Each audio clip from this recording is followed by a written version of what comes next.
But the senator, while indoctrinated, could not explain his toxicity.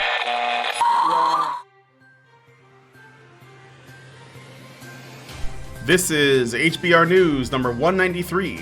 The CEO that stood up to the Gillette ad exposed, with Mike J, Mike S, and Hannah W, as well as me, the Doge in charge, Brian Martinez. And welcome. Welcome, everyone. Today's panel consists of the usual suspects, Mike, Hannah, and myself. We have a great show lined up for you guys today, so please be sure to continue the conversations both in the chat as well as the comments section. On this week's HBR News Show, we're going to be talking about the daring ad that defends men. It's one of the craziest things you could do, apparently. And the CEO who made this move, Trump's terrifying pick to replace Kavanaugh on appeals court, a bill that bans the abhorrent quizzing of victims of domestic violence, and more. So stick around, it should be a good time. And join us afterwards for the patron-only after show. Ivan Molkeen penned. When people type stuff on the internet, do we still say penned? Because I wanted to use that word because I like it, but I don't know. I mean, typed up, I guess. I'm going to just go penned. So Ivan Molkeen penned an op-ed entitled, "Why Your Misplaced Outrage is Personal and Doesn't Really Matter to the Rest of the World." This was in response to men and apparently sock puppet women who mistakenly took issue with last week's Gillette ad. I don't know if you guys heard about the Gillette ad. It was kind of, people were talking about it a little bit last week. So we can go into that and check it out. Anyway, if you'd like to participate in our after shows, either as an audience member or a participant, please consider becoming one of our supporters. You can do this two ways. You can either go to patreon.com/honeybadgerradio, because we are not leaving the platform. They're going to have to kick us out. Or if you prefer, and in a way we kind of prefer this, you can become a badger yourself by going to feedthebadger.com for a monthly subscription. You'll see all the tiers are there. And depending on what tier level you are at, it will give you different, say, levels of access. No matter where you are on that level, you can at least go into the Discord and talk to us there.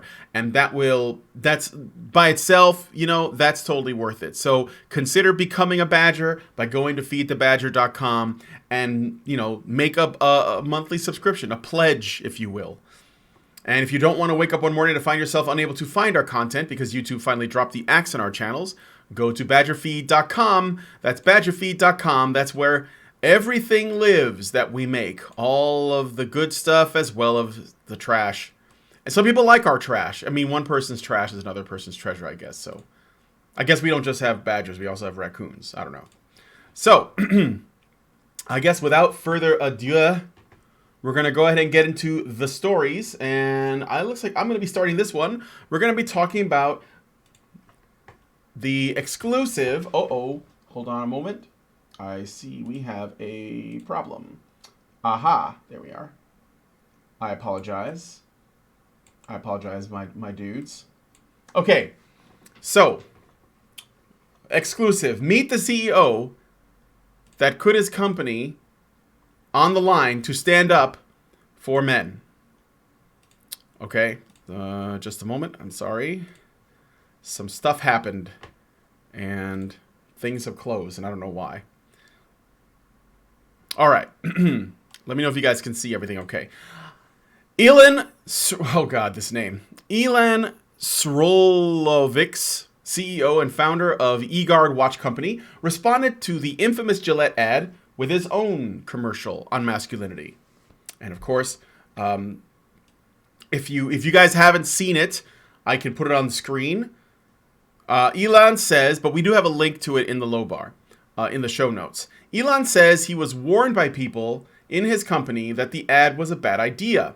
The main feedback along the lines of, quote, "This will draw attention away from women's issues." Yes, a commercial made about watches for men that talks about men's issues will distract from women's issues. The political climate right now won't support a film like this, was something else he was told. And, quote, "Ask yourself why no other company is doing it," end quote. Because of the fear of a backlash, he used his own personal funds for the ad, and he made single-handedly and was originally planning to release anonymously. Elon's motivations were to amplify statistics that are widely ignored or even dismissed, as well as show that there is a market for promoting positive messages for men. This is from the op-ed, the Wall Street Journal. Quote, releasing it anonymously felt like fear. Putting my company on the line for a message I believe in felt like love. I went with love. Elon says the Gillette ad had rubbed him the wrong way, stating, quote, I don't feel I want to be better when an ad starts off with toxic masculinity or a bunch of boys bullying each other and portraying men as caricatures of sexual deviance. I simply close off. Call me triggered, I say, or say that I missed the point, but that's my visceral response to it. So, that's basically it. I mean, we know that the ad is out there. It's interesting that he got a lot of pushback and was basically told that this was a mistake, something that would be bad for his company. It's crazy that we'd even describe something that is a positive message for men as a risk. So I guess I give it to you guys. You know, you guys can take the floor and let me know what you think. Oh, but feminism is totally not about hating men, right? It would piss off the feminists if you made a positive message about men in answer to a message trying to shame all men as deadbeats and abusers. But feminism is totally not about hating men. And of course, men aren't allowed to have any kind of objection to being mislabeled if they are not the kind of people who were portrayed in the negative portrayal of men. Because how dare they think of themselves as decent people and human beings in any way, shape, or form. But feminism is totally not about hating men, guys. Totally. Yeah, absolutely. I could play a little bit of the ad for you guys because it's right here on the article, so you guys can see. It's not very long. So, and I was talking to my wife about it. Maybe I should ask you guys for your opinion. If I'm playing a short ad and I'm basically just giving some screen time to that ad, do you think that we'd get a copyright strike? I wouldn't risk it.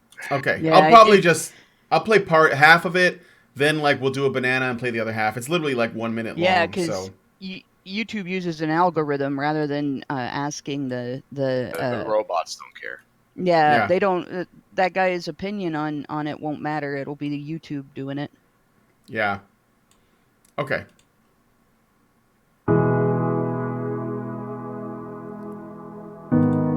Maybe I'll play it at a slightly faster speed. How about that? That could also help. We wouldn't want it to be too silly, but... What is a man? Is a man brave? Is a man a hero? So, just pausing for the banana. So basically, the ad goes through and shows a bunch of statistics. 79% of all homicide victims are male, for example. Nearly half of fathers without any visitation rights still financially support their children. These are men that don't get to see their kids at all. Men account for 80% of all suicide victims. 75% of single homeless people are men. And then it ends by saying, we see the good in men. Egard Watch Company. So it's it just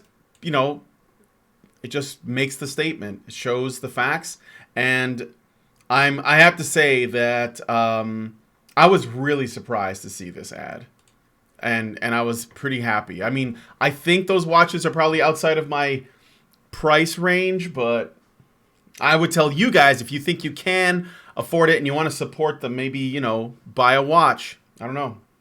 So anyway, I give the floor back to you guys. But ones. Are they? Well, I mean, they started at around the 150 bracket. Okay. Not outside of the realm of possibility for like a gift or something, but yeah, they did creep up to like the 700s. Yeah, see, like when I bought watches, I bought I just wanted to tell time. I didn't want to impress anybody. So, so I think the last watch I owned was a calculator watch in 1986, or one of those Transformer watches. That's what it was. It turns to a robot. But anyway, They seem like the kind of things you can only advertise in GQ, and you're not going to be able to advertise in GQ anymore. not this kind of They're a ad. little bit partisan over there regarding gender issues. Yeah. Yeah, That they definitely are. At some point, GQ is going to have to stop calling itself a men's magazine and start calling itself a feminist magazine that writes about men. yep. Well, they won't even have to change the GQ. It'll just become a Gynists Quarterly. Yeah, really. Gynocentrism Quarterly. According to some people in the chat, they're saying that the watches are on back order, and they've been on back order for months, or they are. So I guess I'm just glad he made the post. I think the most interesting thing about this article to me is the fact that it was considered to be, let's say, daring to make an ad that doesn't portray men in a negative light. And I'm reminded of something else too, or I found this. So 4 years ago, do you guys remember this ad? 4 years ago, there was a Dove Men ad that was all about dads, and it actually put fathers in a positive light, and even said that they were, I guess you could say, necessary. I'll try to find it for you guys. I found it already, and I'll put it in here. And this was another thing I thought you guys would like to see. I won't play the whole thing, but basically it's a bunch of kids screaming "Daddy, Daddy," and I'm just showing some of the imagery. You may have seen this. I think they made it for the Super Bowl or something. And they even end on saying, "Isn't it time we celebrate dads?" Dove Men. And what's weird is I think Dove might be a Procter and Gamble product. So I don't know. Maybe there was a flip somewhere along the way, but I don't know for sure if it is, but I think it might be. So it's nice to see. But I find it surprising that people think it's a big deal. Like, what about these statements, right? So he received some statements from the feedback he got. 1, this will draw attention away from women's issues. 2, the political climate right now won't support a film like this. So, are you saying that in the political climate that we're currently in, men are political opponents? Like men as a group? I mean, I'm inclined to agree that some people do view men that way. But you're kind of overplaying your hand there, aren't you? And then, like, lastly, they ask yourself why no other company is doing it. Because they're cowards or because they hate men. But that would be my answer. Hannah, were you going to say something? Yeah, the bit about it drawing attention away from women's issues, they can't say what they're really trying to say is this will go against the feminist narrative. Because it won't draw attention away from women's issues. It's not going to, like, they act like people's attention is a zero-sum game. And it is feminist that's portraying people's attention as a zero-sum game and people's compassion as a zero-sum game. So if you have compassion for men, you cannot also have compassion for women and vice versa. Of course. In their minds, right?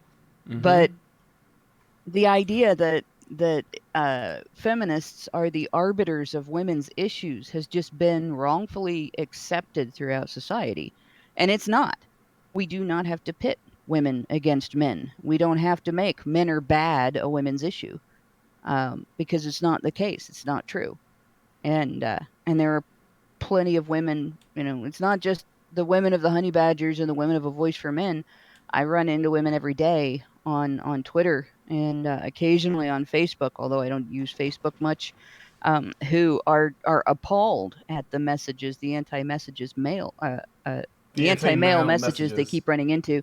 Sorry, been up for an hour. Yeah, So, it's okay. But yeah, in any case, yeah, it's this idea that feminism is the arbiter of women's issues, and it necessitates silencing men's issues and pitting women's issues against men's issues in a zero-sum game.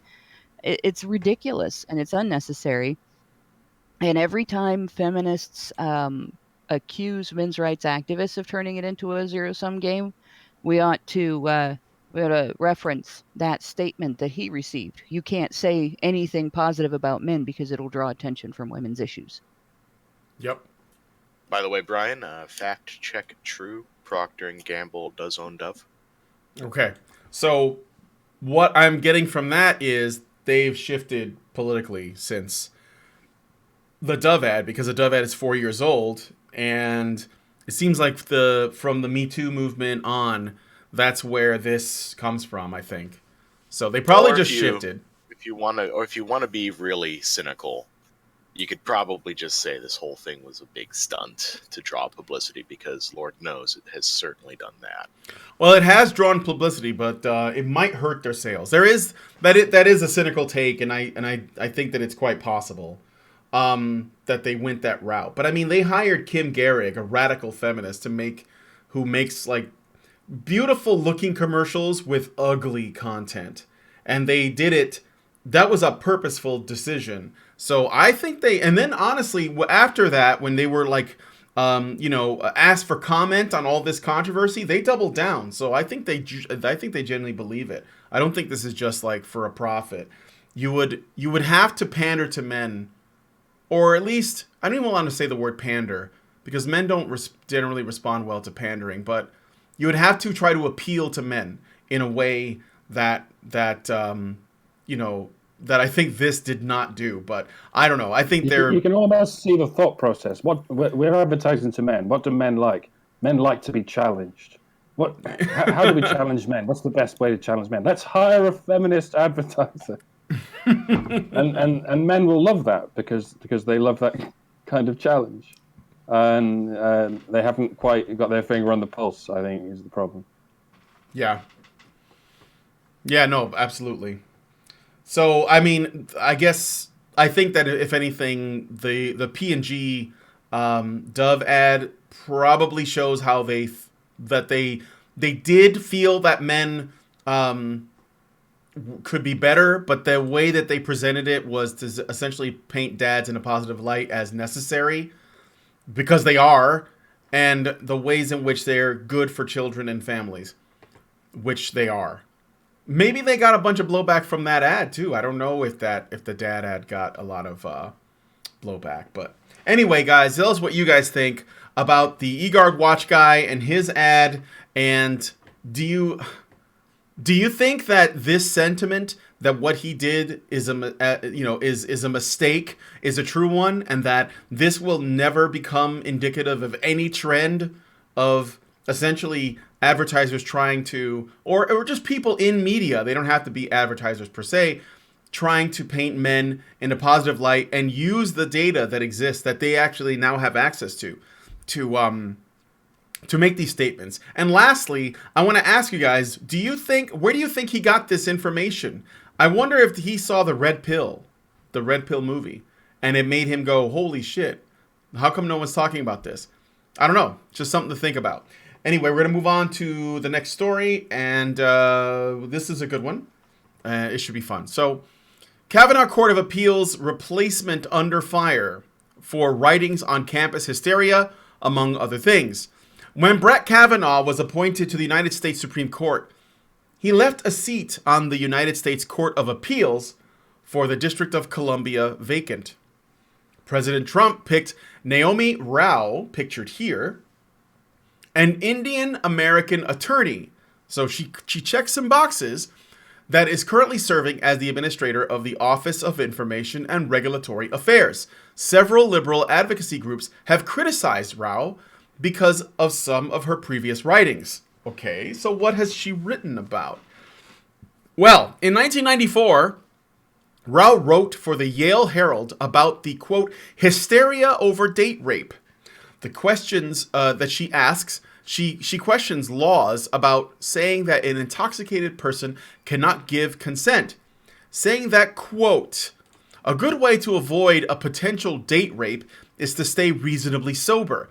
Unless someone made her drinks undetectably strong or forced them down her throat, a woman, like a man, decides when and how much to drink. And if she drinks to the point where she can no longer choose, well, getting to that point was part of her choice, implying that a drunk woman has no control over her actions, but a drunk man does, strips women of all moral responsibility.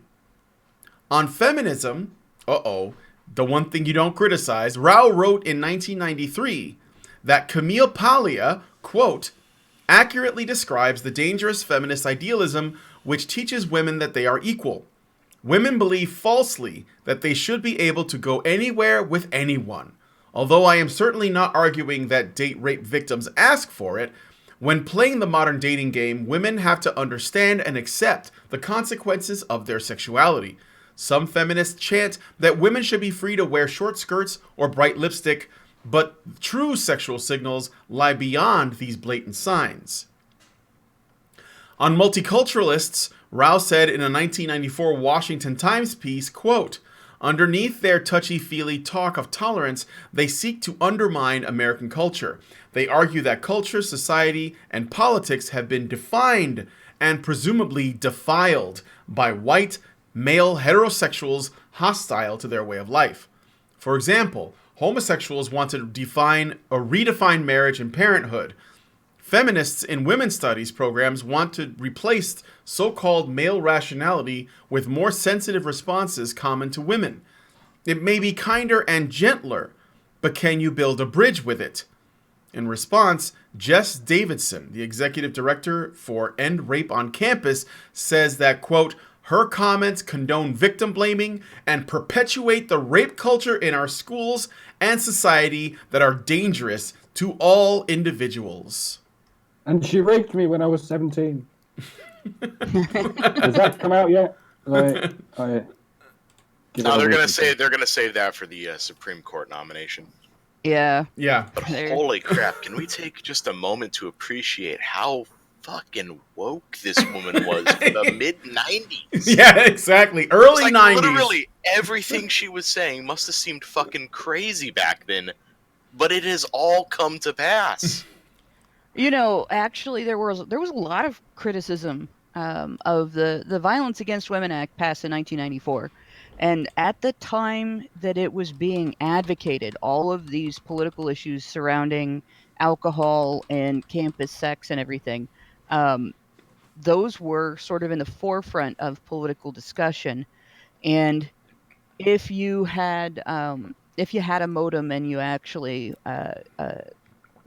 used bulletin board systems and stuff, you would see discussion on these issues and bulletin board systems, and there was actually a lot of debate at that time. Usually the people I would find myself arguing with were guys. There weren't a lot of other gals, but if you were on campus, like my college that I went to in the early 90s actually had rape prevention sort of orientation thing. We had to go watch a play. It was a lot like what the DARE program would do, where they would have students do, they'd act out sketches and you were supposed to think about what was the right thing and so on. And they would portray alcohol as this completely incapacitating factor to women, but not to guys. And so it was like this was all under discussion back then, and there were a lot of us that were questioning it, including questioning, the idea that, well, men are expected to actually take measures to pay attention and be mindful of their safety when they go out in public, and they have to be mindful of their girlfriend's safety or their wife's safety, their daughter's safety when they go out as well. They're not just responsible for themselves, but they're responsible for themselves and whatever female they're with. A woman can't even be responsible for taking minor measures to mitigate her risk, and especially if she's going out without a protector, and this was all under discussion back then. It's just today people don't either they don't remember, or the fact that a lot of the people discussing this are millennials. They weren't even around then. They just don't know.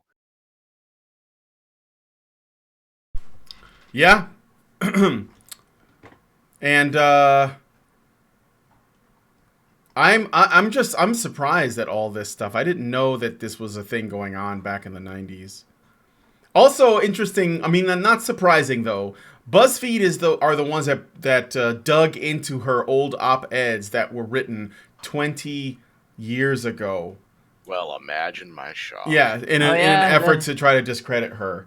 So bastion of great journalism, BuzzFeed, that they Yeah. can't even properly report on what government officials are doing. Like, that stuff's documented. The information is easily traced, and they can't get it right. So And yeah, so I guess we'll see how that goes. But it's funny because, you know, social justice types, they usually think that all you need is representation of a certain, you know, gender, a certain person of a certain race or ethnicity, you know, immigrant status, whatever, in positions of power, and things will become equal. And this woman is an Indian American woman, you know, and she checks some boxes, but she has the wrong politics, so they have a problem with her. And it's almost like people of different races and genders and backgrounds have different opinions on things, and sometimes those opinions don't line. Often those opinions won't line up with yours. So when you say Indian American, that is distinct from American Indian, right? Yeah, I mean people from India. Red dot, not woo-woo. Yeah, yes. That's one of the reasons that, well, basically it was white people that created the term Native American. That was not really something that came out of the tribes. But that was one reason, was because it's confusing to call someone Indian and not know if they are, you know, what does Canada use the term Aboriginals? Or First Nation, First Nation people. Or First Nations, or which that's another one. We say First Nations, but there's actually archaeological evidence that they aren't. There were people there, Second Nations, and we're Third Nations, and so on.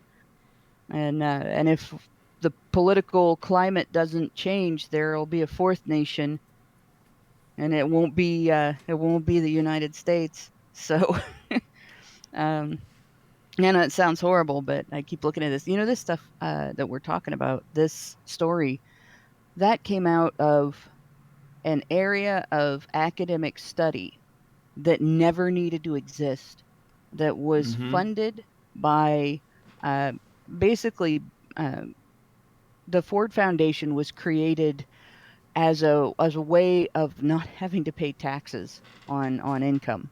It wasn't created to actually be charitable, but as a way of protecting income from taxation, and it has been a funder of things like women's studies and the National Organization for Women and Acorn, and you know, all of these organizations that are trying to herald in this authoritarian victim politics, you know, identity politics, progressivism, all of that. And women's studies was essentially set in stone as an area of academic study, beginning with a donation from the Ford Foundation, beginning with funding from the Ford Foundation. It was starting to exist. There was a women's studies class in one of the universities in Australia, which that wasn't what it was called, but it was basically women's studies. And there were a handful of women's studies courses around the United States, but actually getting established in academia, that didn't happen until they started getting money from bigwigs, and they started getting money from banks. They got, like, all the same big banks that donate to political candidates, particularly incumbent political candidates, establishment political candidates. those same banks are all donating money to organizations like the National Organization for Women. They funded the creation and spread of women's studies. And it is in those women's studies, now called interdisciplinary studies classes, and the coursework that students do when they're majoring in that, and the classes that those departments now influence, because they've sort of stuck little tendrils out into all of the social sciences, and any area of medicine that borders on the social sciences, any area of business that borders on the social sciences, any of that, um, that's all being used to influence the political climate and the political discussion through sort of putting these ideas into the heads of the millennials and older students that are taking those courses.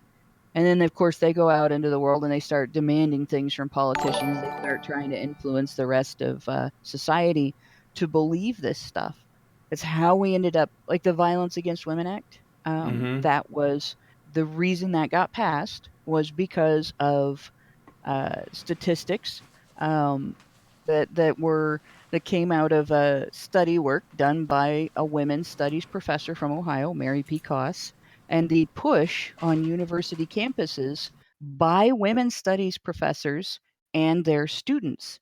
At the time that that happened, there were things going on, like I think Boston University and another university, two different ones, did an initiative where they put up wanted posters of guys from around campus, wanted potential rapist. And it, Wow. like, it made the news, and there was all this controversy over it, you know. Potential rapist. Yeah, potential rapist. And the idea was to communicate that all men are potential rapists, and that all women are in danger, and that this law was needed to protect all women from all men. Seems And legit. it worked. So you have this sort of, like, whether it's a conspiracy on purpose or whether it's a conglomeration of things that have happened together that are not a deliberate conspiracy, you essentially have a conspiracy to use feminism as a wedge to break down things like the presumption of innocence, things like the presentation of evidence in court, things like the equal treatment of men and women on university campuses in terms of uh, how to deal with allegations, and in terms of um, their level of responsibility for their own choices in a interpersonal encounter. All of that has been essentially targeted. And it looks to me, just from looking back at it and having paid attention to it while it was going on and everything, it seems to be systematic. And it really, the only way to have prevented it would have been preventing women's studies from becoming an area of study, an area of academic study with any credibility on university campuses. Because what they've basically done is they have put through a whole host of ideas as facts, as if they're confirmed, as if they're set in stone, and everybody should just accept them. And people have. And that, what you were just talking about, that erosion of due process, and just like our, freedoms in a free society, a Western society, when it comes to legal rights and the way that we conduct ourselves with regards to crimes, that is a perfect segue, in fact, to our next story. So, Mike J, we're going to talk about this new bill. This is not happening in the U.S., as far as I understand. This is in the UK, but we can look through the window across the pond to see what's going on over there and how much worse it might get. I don't know. Mike, if you could. Most certainly, Brad. So, draft bill coming from the UK aims to prevent domestic abuse victims from being cross-examined by their former partners in court. The bill will also include, quote, the first statutory government definition of domestic abuse, the appointment of a commissioner dedicated to tackling the issue, and new protection orders to force perpetrators to attend rehabilitation programs where substance abuse is a factor, or behavior change programs. Yeah, behavior change programs. That doesn't sound Orwellian at all. Co-director of the End Violence Against Women Coalition, Sarah Green, supports the bill, but thinks it should go further, stating, quote, "However, if law, policy, and spending really are to be radically changed in this area, it is absolutely critical that there is clear recognition that domestic violence very disproportionately affects women. Oh, brother. This is not to say that men are also not sometimes victimized, but women's inequality is part of what drives some men's sense that they are entitled to bully and control in their relationships." Prime Minister Theresa May also gave her opinion on the bill, stating, "We know," or quote, "we know from the harrowing experiences of victims and their families that there is still more to do to stamp out this life-shattering crime, and the domestic abuse bill will lead the way in bringing about the changes we need to achieve this. It represents a step change in our approach, and I am grateful to the charities, victims, campaign groups, and frontline agencies who have worked alongside us to ensure we get this right." Go home, May. You're not even drunk, but go home.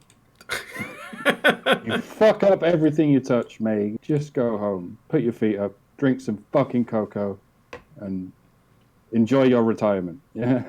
There you go. Guys, you need to write to your MP about this. This is really dangerous. This is a bill that would mandate the legal presumption of guilt.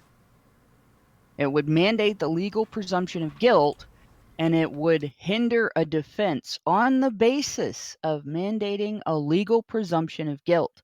And then, after you are found guilty by the court on the basis of that legal presumption of guilt and your defense being hindered, it then mandates re-education. So I know that everybody is going to say read another book, but it's essentially that moment in that one of the Harry Potter movies where he's forced to write "I will not tell lies" or whatever, and it shows up on his hand. This is something. This goes back to the Duluth model creators. One of the women that was involved in the creation of the Duluth model actually came out and admitted that they didn't know what the hell they were doing when they created the Duluth model. They made it up on the basis of feminist ideology, not evidence. So it wasn't based on any kind of like statistical men say this as the reason why they abuse. It was all based on feminist assumptions about men's attitude towards women and about women being oppressed and so on.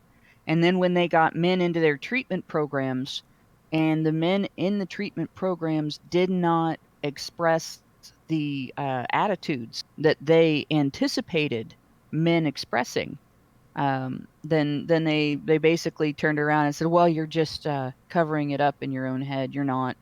You don't realize, but you're actually doing this to dominate and control your partner." And they tried to force them to accept this is your attitude, even though it wasn't true.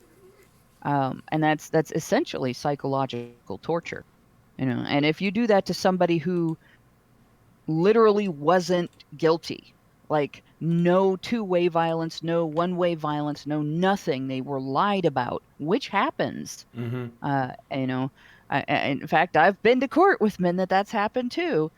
That there you've got somebody who did nothing and is now going to be ordered to accept that he's a terrible, domineering, hurtful, hateful abuser. And this is, being a tool in custody battles and everything.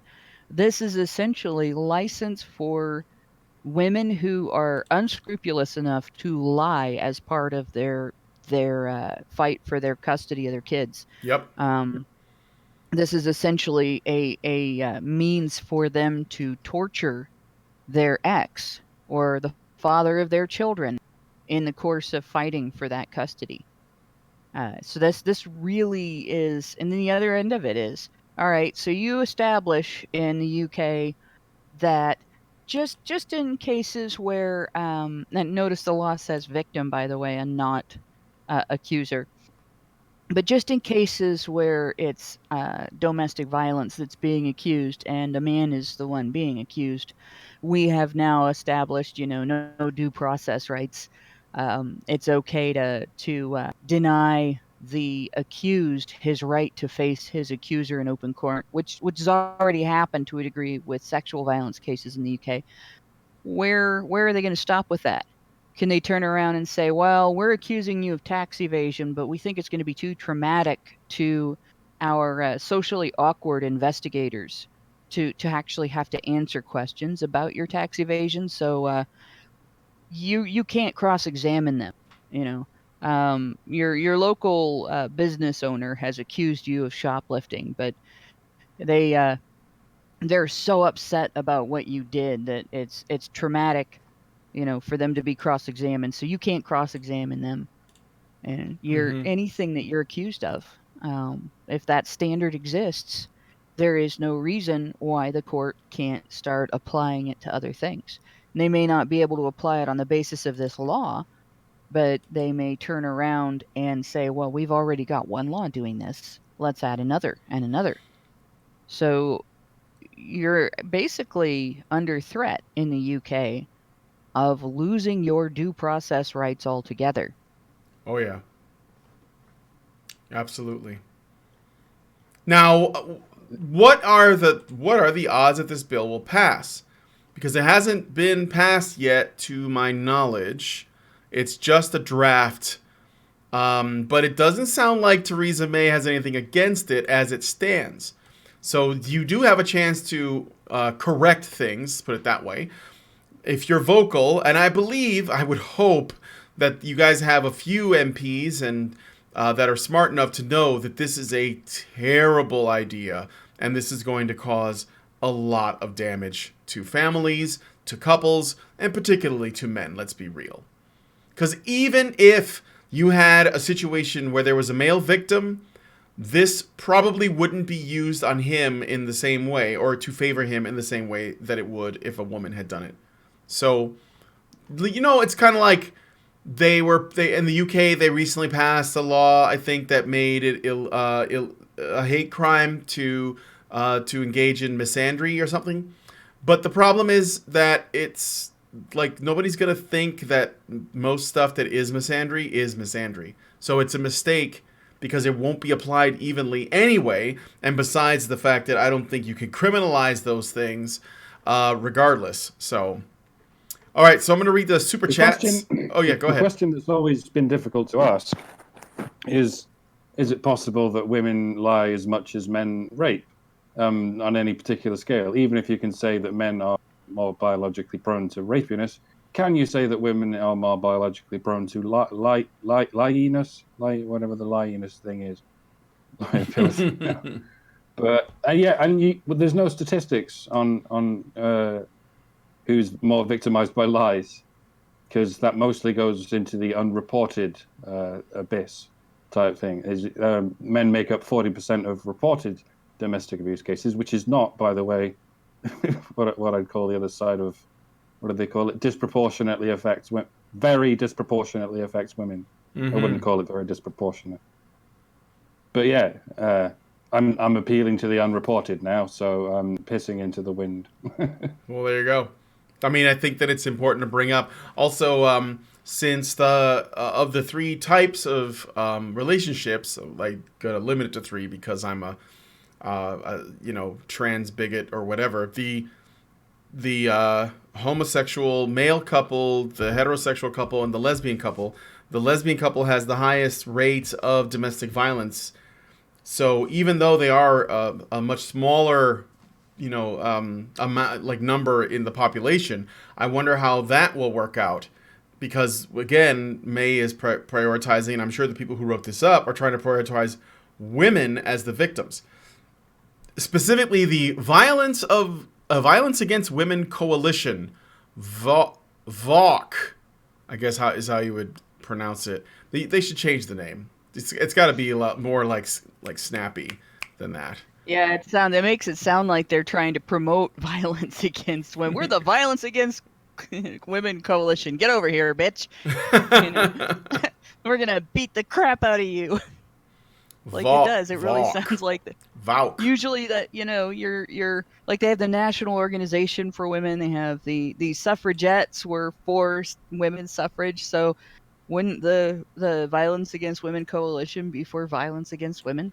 Mhm. It just mentally rolls that way. They really do need a new name.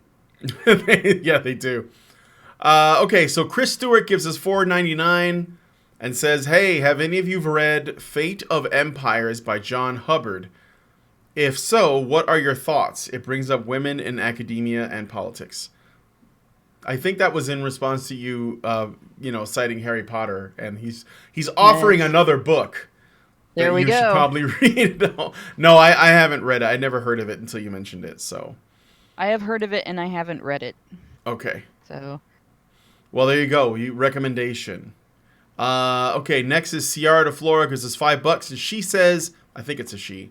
Thanks for sharing this. I am sending the article to my UK friend who is fighting for child custody from his crazy ex-wife. Yeah, it's definitely, he should know about that. So yeah, hopefully that will help. Thank you, Ciara de Flora and Stuart, for the kind donations. So, does anyone else here have any thoughts on this story? Thoughts? No? Okay, we're going to move on to the next one. This is also kind of related, so it's interesting how these are all kind of working out. So, social media sexual assault accusation as powerful as a bullet. From the Daily Mail, loved ones of figure skating star John Coughlin, I think that's how you say it, have claimed that rampant, unsubstantiated rumors regarding his suspension from the sport drove him to commit suicide. Quote, this is from the article. Safe Sport has jurisdiction over allegations in Olympic sports, had placed a restriction on the figure skater for unspecified conduct on December 17th. It was mostly unnoticed until a YouTube channel called, quote, The Skating Lesson, shared a screenshot on Facebook on January 4th. Although the notice for Safe Sport was vague, Facebook commentators shared their speculations, one calling him, quote, another pervert coach, or another coach who's a pervert. Soon after it was shared, Coughlin issued a statement about the initial restriction.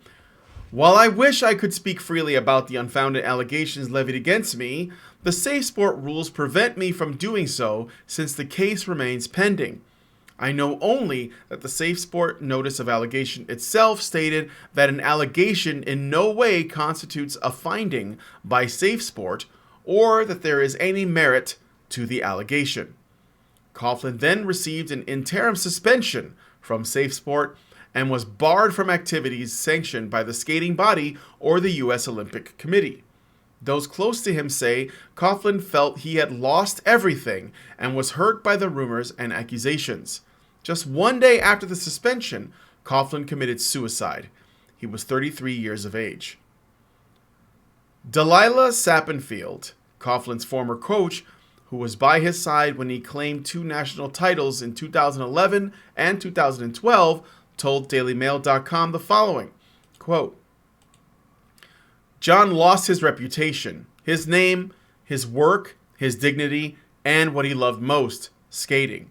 The irresponsibility of today's social media, who became judge and jury, is what made this beautiful young man take his life. John was a very caring and selfless person, always putting others ahead of himself. The love and support he is receiving from around the world is a testament to his positive effect on people. He was an amazing ambassador for our sport. I've known John for over 20 years, and as his coach and second family, and he didn't have a mean bone in his body. He was a beautiful soul who saw the good in everyone. And yet the reason the suicide rate is so high in men is because of toxic masculinity. Yes. I want you to look these people in the eye and tell them that. I bet you there are people out there that still look you in the eye and said, well, this is just proof that he did it. Oh, there's people that'll look you in the eye and say all kinds of things. The thing is, The toxic masculinity narrative supposedly advocates for men to be able to talk about their feelings and speak their truths, right? But when a man's truth is, I didn't do it, I'm not guilty, give me a chance to prove myself, they don't want to listen. Mm-hmm. And this is, and no feminist out there will take responsibility for this. I'm guaranteed there's not a single person out there that advocates for feminism who will admit that false accusations that false accusations and unfounded accusations being taken as true automatically by the public, as feminists have demanded, that leads to suicide. None of them will admit that, and none of them will admit that the damage that causes is society-wide. None of them will admit that this costs lives. None of them will admit that this costs reputations. None of them will admit what was taken away from the people that he coached when they lost him, from the people that he was friends with when they lost him, from the folks in his family when they lost him. So none of them will admit any of that because they don't care. It's about politics for them and nothing else. Yeah. I'm sorry for the bad news, guys, about this. I'm not even a big figure skating person, but it must be really terrible, too, because I know if you're like an Olympic level athlete, it is a full life commitment to try to get that gold medal, right? To like work for those accolades, and to have all of it get thrown away over accusations or allegations that companies feel the need, like groups like Safe Sport felt the need to respond to, maybe because they were like afraid that they were going to get ruined by, guilt by association, because everyone just jumped on board and they were like, oh, allegation came out, he must be guilty. And to lose that, can you imagine? I can see why he went that route. And what would they say, as Mike said? Oh, well, if he had just talked about his feelings, he would have been fine. But nobody was going to believe that. I mean, people were... there was someone who made another journalist that made a comment saying that because the partner that he paired with, this woman named Coughlin or Denny... Not Coughlin. Coughlin's the guy. This woman here, when they paired up, he was 25 and she was 17. Because they're skating together, there must be something nefarious going on, essentially making this worse. It's like human beings aren't that much different as adults than they were when they were in high school. They just destroy people more absolutely when they're adults because there's more at stake. I imagine figure skating is a lot like drama students. I've been one of those things, and if you're a dude in that environment, there's a 90% chance you're gay, and if you're not, you're at least more sensitive than your average straight guy. Mm-hmm. Let's call it. So yeah, he was probably that type, Yeah. I mean, I don't even know if he's straight. Like, I don't think it was mentioned. So, like, what if he was gay and was still, accused of this stuff, and he couldn't? Maybe he didn't want to come out of the closet or something. Yeah, there's also the question of like, how can you accuse somebody of being engaged in like sexual activity or whatever in the midst of something as challenging and time consuming as an Olympic sport? I mean, it's not like it's something that you do for 5 minutes and then you're good at it. Right. It's not like I have a free weekend. I guess I'll work on my ice skating. I'll work on my triple Lutz. It's a constant thing. And I mean, this is something, I've never been that level of athlete. I've always been, the last runner on the team, except in hurdles, and I actually fourth in my school's league in hurdles. But practice was every day. Practice was constant. When you were at practice, you worked your ass off. You didn't, goof around and hang out. Like there was socialization that took place. But the idea that, they could just say something like that about an Olympic athletic team, and two people in figure skating is basically a team. You are in a team with your partner. Um, like that, they would just have time to engage in a bunch of extracurricular activity in the midst of preparing for this Olympic sport is the dumbest thing I've ever heard. Just come on, unless they live together, you really have no argument. No, absolutely. It is really stupid. But it doesn't stop people from doing it. People with a lot of free time, ruining people who have pretty much no free time because they're too busy trying to accomplish goals. You know?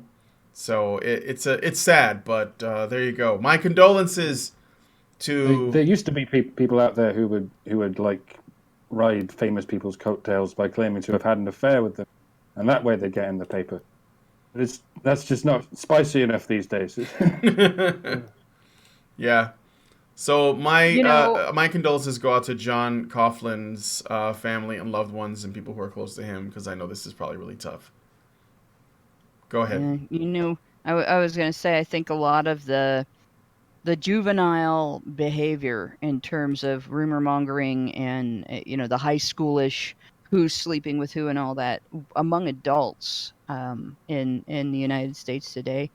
I think a lot of that comes from our society is just so easy to live in terms of you don't have to hunt for your food. You don't have to fight nature consistently and constantly in order to go about your daily life, to be warm, to have food, shelter, and clothing, to get where you're going and everything.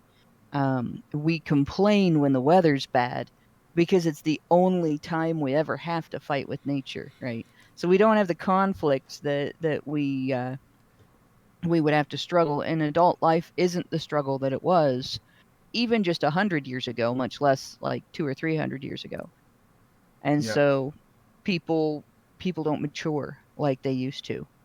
I think a lot of people don't mature anywhere near the way people matured, 100 years ago and 200 years ago and so on. And I will bet that the vast majority of Americans, if they met someone their own age from say the pioneer days, from the days when the U.S. was colonies instead of a country, or even when it was a new country, those people would think modern people incredibly immature and spoiled. And so that's probably why people don't have any compunctions against acting like that, because there's a degree to which none of us ever grow up. Mm-hmm. True that. Okay, anybody else have any thoughts on this story? Cool. Okay, we're going to move on to the last one then. Okay, Mike J, this one is all you, brother. All right. So let's see. I'm gonna toss a name out there, see if anyone knows it. Nina Koprianova. Anyone? Didn't think Nope. so. That's fine. That's fine. Her ex-husband is a prominent figure in an American film. Stop that, Mike. So, Nina Koprianova's ex-husband is a prominent figure in an American political movement. After 8 years of marriage, Koprianova has not only filed for divorce, but is in the filing alleges that her ex-husband committed verbal, emotional, and even physical abuse against her. Koprianova claims that in 2011 her ex-husband dragged her down the stairs by her legs and hair, and that in July of 2014 he pushed her and restrained her at least twice while she was pregnant. While the claims of physical violence have not been verified, what can be proven to a certain degree are recordings made by Koprianova of her ex-husband telling her to kill herself and that she is a fucking moron, among other things said. While Koprianova's claims there are hours of recordings, they only tell Koprianova's side of the story, and her ex-husband, as quoted by the Huffington Post in an interview, says, quote, "It's tough talk, words said in anger. There is a red line between actually doing something." On the same day as the Huffington Post interview, January 13th, Kuprinova started a GoFundMe dedicated to leaving her ex-husband and paying her legal fees. So, with everything said, with everything kind of put out there, I would ask you, who would you side with here? Just knowing what you do, who would you side with? Well, if fucking moron is the worst thing we can someone has found. He did say a lot worse, I gotta say. Really? Okay. But it's more of a question for the audience. And now, does your choice change when I tell you that her ex-husband is Richard Spencer? No. Uh-oh, someone just unsubbed. I'm kidding. That's not what that sound is. I wonder why she's starting a GoFundMe, considering doesn't she have access to... She is in the United States, right? Mm-hmm. Correct. Okay, so Might be able to is answer she... the question. Yeah. Why is she not using one of the literally thousands of domestic abuse shelters that normally is available for women who allege domestic abuse? Because I've seen Probably women because they read her Twitter feed and found out that she's a racist too. Yeah, see, I've seen women who have made accusations that are impossible get assisted by a local shelter here. You know, I've seen a woman's accusations get demonstrated in court to be completely impossible, and the representatives from the shelter continued to represent her the next and the next and the next time she made allegations.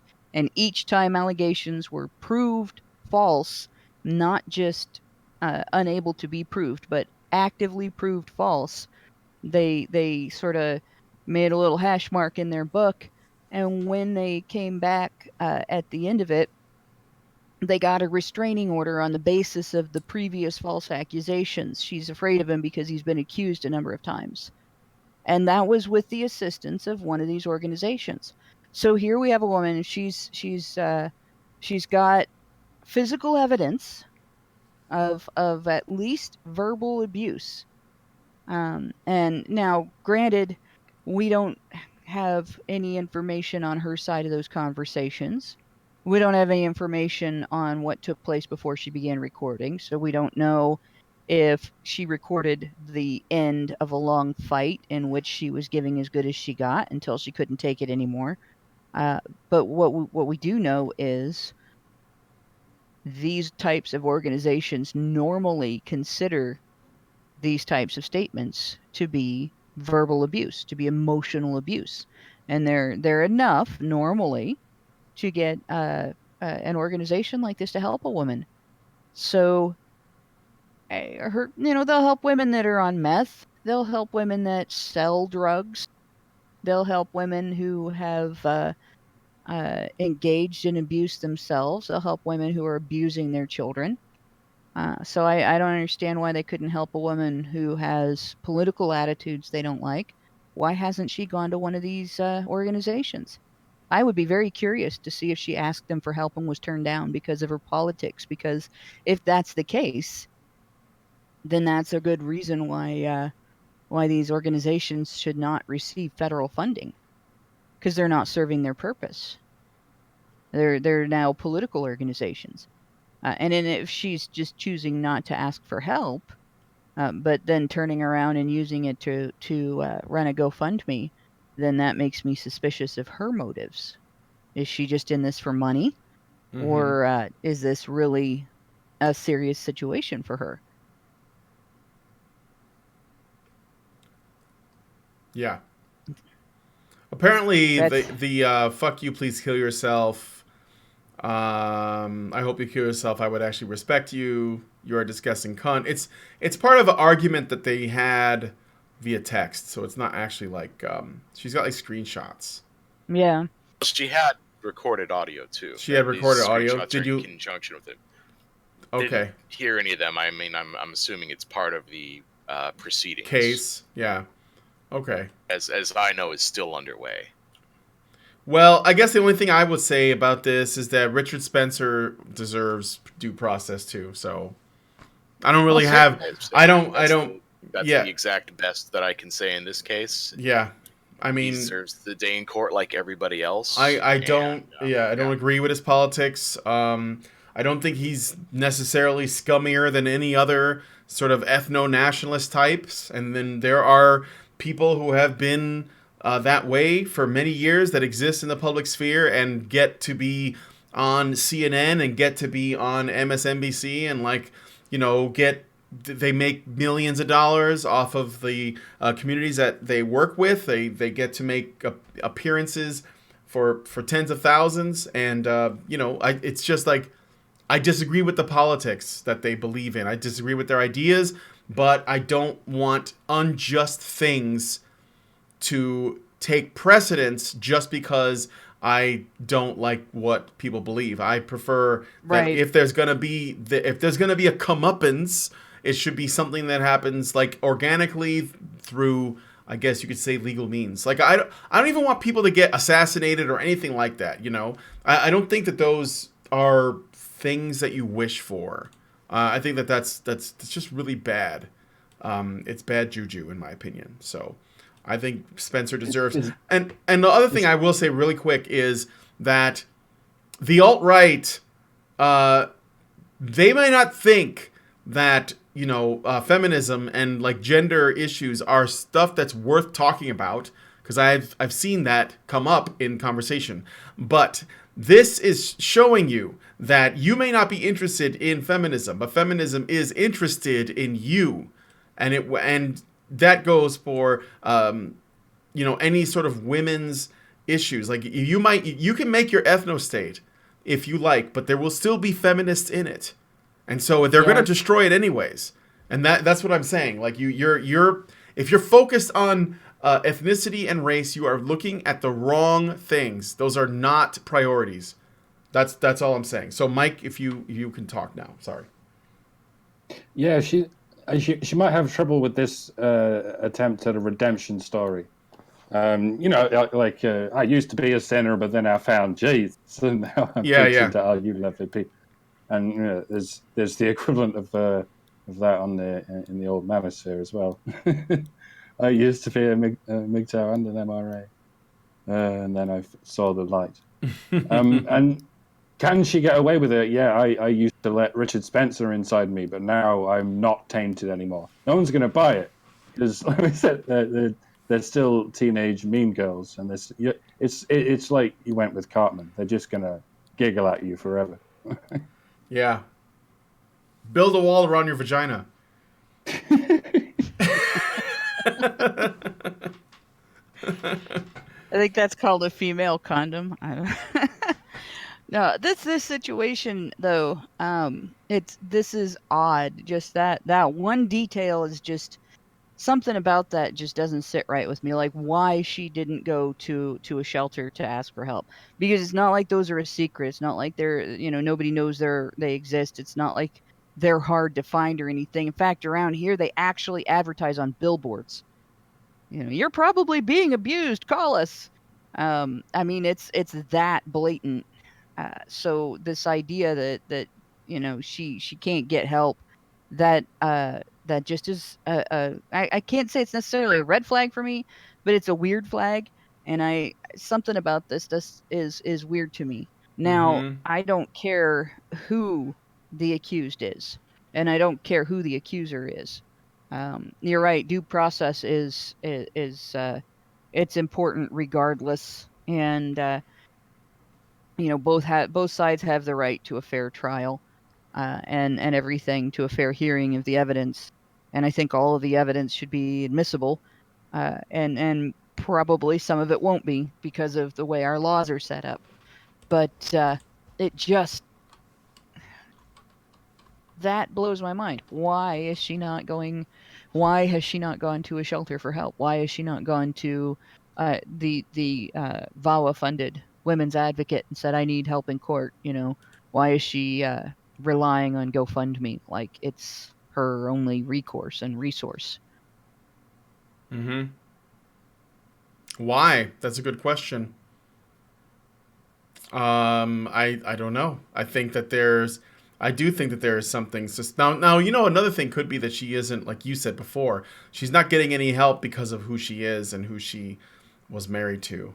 And Yeah, she's sort see, of if that's the desperate. case, though, Uh-huh. if that's the case, that should be reported. That information should come out because that Absolutely. is information about these domestic abuse shelters themselves that is relevant to everyone's interest. If we don't like your politics, we'll leave you in an abusive relationship.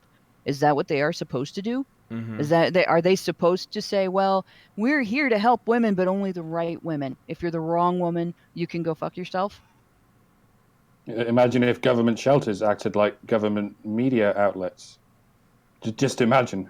Oh my gosh. What if she's Yeah. just trying to get the house and it's Spencer that'll end Yeah. up having to find a place to live. He'll have to crash at Baked Alaska's place or something. I'm sure that'll go over Well, well. one of the things that's interesting that you bring that up, even if you're joking, was in the GoFundMe. It mentioned like, well, I'm trying to pay for my legal fees. I'm trying to supplement my income because I guess she worked for Spencer's family, and well, I'm guessing they're not going to be too friendly to her anymore. Go figure. But she also said, I'm also looking to get my kids safe and with me. So Yeah. I don't know if she's saying she already has custody or she believes the custody is just going to be a foregone conclusion at this point. Well, look what she's up against. I have a feeling that Spencer's not going to be able to accomplish the 14 words with this going on. He's not going to be.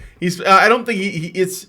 If she doesn't already have custody, it's probably going to be a foregone conclusion. Especially if she could be using the media to make herself look like a victim as much as possible. And But Spencer, she already is. yeah, 100% she already is. and Huffington Post was very sympathetic to her. yeah, exactly, and make Spencer out to be a monster, which isn't hard to do because a lot of people already see him that way. And then you're gonna get the kids if they're not already given you. You're gonna get them. So and she's also, as far as the money goes, I don't know how much she's asking for, but I bet that based on these photos that I've seen, she's probably accustomed to a certain lifestyle that she's expecting to maintain. And Again, yeah, go ahead. once again, though, this is all stuff that is covered under the Violence Against Women Act with the shelters that the Violence Against Women Act funds.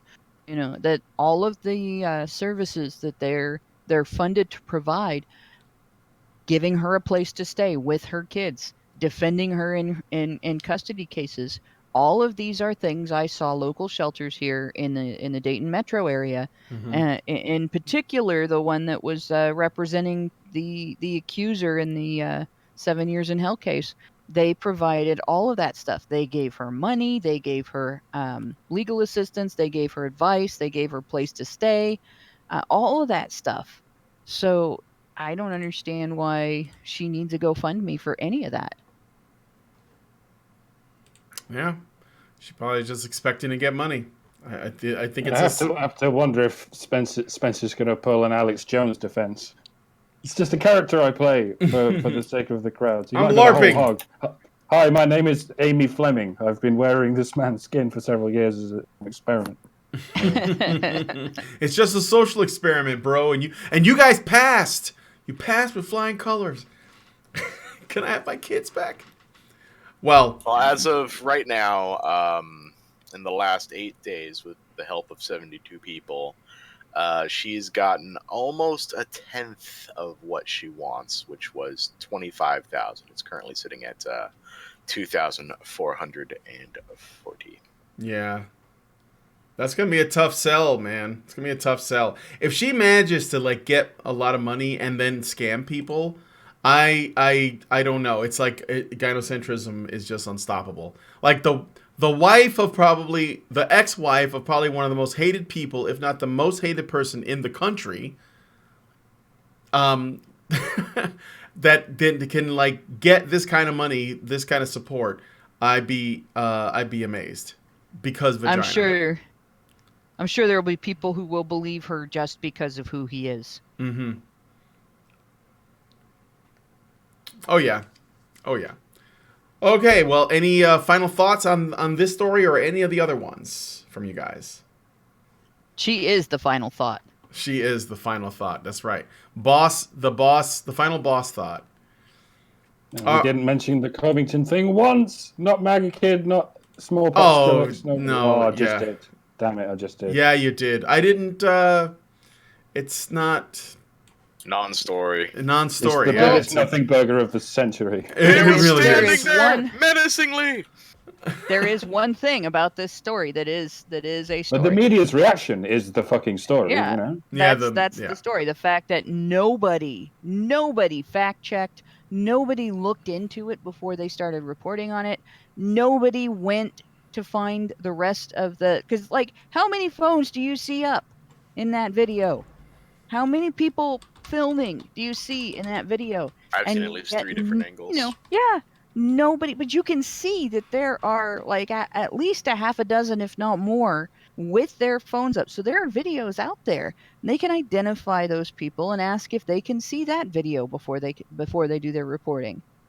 And the idea that they just sit back and say a bunch of shit about that case and then never checked into it. Yeah, and then they doubled down. The triple down After they were proved wrong. After their narrative, oh, this is an angry white kid, going after a poor, downtrodden Native American guy. No, they had to defend that, because if it turned out to not be true, then it's yet another fake racial incident. And then the best part was when they went to like pictures from the website of the school, and they found one from a basketball game, from what's known as a blackout game, which basically everyone from that school dresses in a certain color. In this case, for a blackout game, it's, go figure, the color black. Some of them even body paint themselves, which is a totally normal sporting event thing to do here in the States. But they had a field day with this, like, oh my God. And are you telling me all those OK symbols are just a coincidence? That was the triple down. That was the God. fucking triple down. They actually ran with the 4chan prank of oh my God. Look at them. That's a well-known white supremacist symbol. It's like, do you guys listen? Are you listening to yourselves? Do you hear the words that are coming out of your mouths? Do you believe the words that are coming out of your mouths? Well, That's the real question. Do they believe the words that are coming out of their mouths, or are they trying just trying to manipulate people? Because I think the latter is the truth. Well, they must know they're starting a civil war. This is the kind of thing that starts a fucking civil war. Why are they doing this? I don't think they care, because you know what's going to be great for ratings? Yeah. Covering a civil war. Exactly. Yeah. They don't care. And also, Mike, you were celebrating the fact that we didn't bring it up, and then you brought it up, and we talked about it for a few minutes. So Okay, I don't know if that's a win or not, but so we're gonna go ahead and go into the after show. And we're going to be looking at this article by, it's actually a blog post, I guess you could say, by Medium.com by a guy named Ivan Mulkeen, entitled Why Your Misplaced Outrage is Personal and Doesn't Really Matter to the Rest of the World. So if you were mad about this ad, then whatevs. So we're going to go ahead and go into the after show. If you guys want to be a part of that, you know what you got to do. You got to go become a badger, or go to patreon.com/Honey Badger Radio and make a monthly donation. That'll let you get into the Discord. That'll let you come watch the after shows. Lots of other stuff going on. The Discord is active 24 hours a day, 7 days a week. There's always people shit posting and hanging out in there, and they are they're decent folks. They don't bite hard, and it should be a good time. So please consider doing that. Become one of our patrons and give us a monthly donation. Also, if you're not already subscribed to the channel, please do so. Hey, Brian. I know, the super chats, right? Yes. I missed the super chats. Well, let me just finish this statement. So give us a sub and give this video a like. Give the streams a like. Hit the like button and also hit the bell for notifications. Now I will read the last of the super chats and then we will get out of here. So Chris Stewart gives us $4.99 and says, gay men are some of the nicest people I've ever met. Lesbians are often the worst, and the good one, almost all have abuse stories. The good lesbians. Okay. I don't know. I've had good run-ins with both. I actually have multiple stories of lesbians that try to make out with me when they're drunk. So it makes me wonder if they're actually lesbians, but whatever. Exploding Pretty for $5 says, thanks for entertaining me while I recover from pneumonia. Hashtag Master Etna can't make me work, dude. Okay, well, I hope you... Get better, Prinny. Yeah, get better, dude, and have a swift recovery. Chris Stewart gives us $4.99 and says, alt-right response. Typical response from the controlled opposition. Women will fall into place once we take care of the real enemy. Well, Nice. yeah, that didn't. That's not going to work out, guys. You just don't know what you have done. I bet even Hitler avoided feminists. I'm just saying. All right, Lauren, literally, hey, gives us $4.99 and says, sounds like he was her source of income and she can't find another one. Yes, I think that you're right. I think he's also she's accustomed. She was working for his family. That's what was her job. Yeah. Well, then that would just mean that she should qualify for all kinds of assistance, because if she no longer has a job, then she doesn't have an income, and she can put down 0 as her income when she's seeking assistance through these through her local shelter using the stipulations in the Violence Against Women Act. So, now, and I know that there's probably somebody out there that knows the Violence Against Women Act is currently expired and it hasn't been renewed. The shelters are still getting their money. So it's the act itself. The thing that wouldn't be getting funded now is all the training and stuff. The reason the shelters are still getting their money is because the Family